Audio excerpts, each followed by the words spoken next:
Hi friends, welcome to my YouTube channel Plants, Pots and Bonsai. আমি প্রায় 3 বছর পূর্বে একটি দেশি টগর গাছের উপরে বনসাই করার জন্য কাজ শুরু করেছিলাম। তো এই 3 বছরে এই টগর গাছটি আমি টবের মধ্যে রেখে এটাকে ট্রেনিং করছি। আজের এই আকার ধারণ করেছে, মোটামুটি একটা কাসকেড বনসাইয়ের রূপ নিয়েছে। এর বর্ষাতে এর গ্রোথ অনেকগুলি ডালপালা বেরিয়ে গেছে, সেই ডালপালাগুলিকে আমি ছেটে এটাকে আর একটু এর সাইজটাকে কন্ট্রোলে নিয়ে আসব এবং এর সামগ্রিকভাবে একে আর একটু রিফাইন করে দেব। তো বন্ধুগণ, যে কোনো সাধারণ দেশি ফুলের গাছ থেকেও বনসাই করা যায়। তো আমি একটি সাধারণ টগর ফুল থেকে এই বনসাই করার জন্য কাজ করছি এবং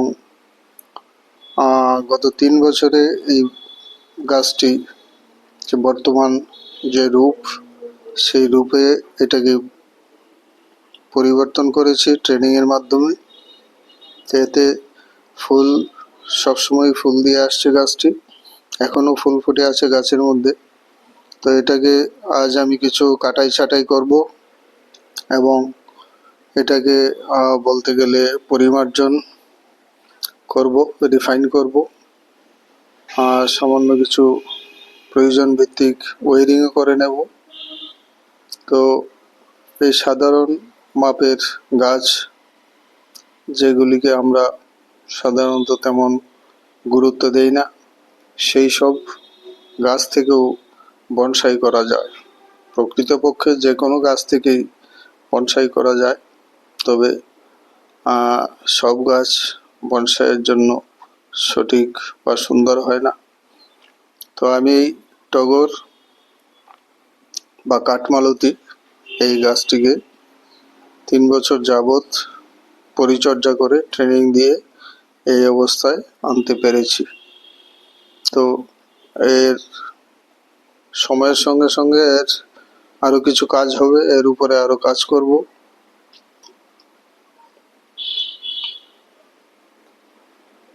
আজ এটাকে অনেকটা প্রুনিং করে নিচ্ছি। বর্ষার বৃষ্টির জল পেয়ে খুব তাড়াতাড়ি বেড়ে গেছে ডালপালা, শাখা প্রশাখাগুলি। তো সেগুলিকে আজ একটু প্রুনিং করে এর স্ট্রাকচারটাকে আবার রিফাইন করে নিচ্ছি। তো বন্ধুগণ, আপনারাও যে কোনো সাধারণ ফুল ফলের গাছ থেকেও বনসাই তৈরি করতে পারবেন, একটু চেষ্টা করলে এবং শখ থাকলে নিশ্চয়ই হবে।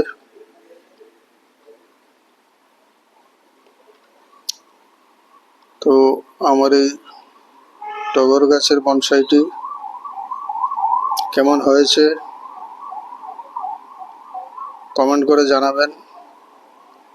ভিডিওটিকে লাইক এবং শেয়ার করতে ভুলবেন না। আর যারা নতুন দর্শক, দয়া করে চ্যানেলটিকে সাবস্ক্রাইব করে বেল আইকনটি চাপে দেবেন, তাহলে আমার এই চ্যানেলের সব ভিডিওর নোটিফিকেশন সর্বাগ্রে পেয়ে যাবেন।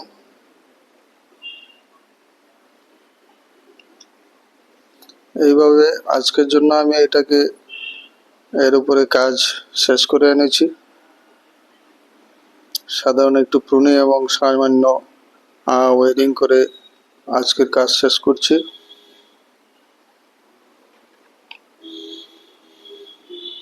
সবাই খুব ভালো থাকবেন। আবার দেখা হবে নতুন ভিডিও নিয়ে। নমস্কার।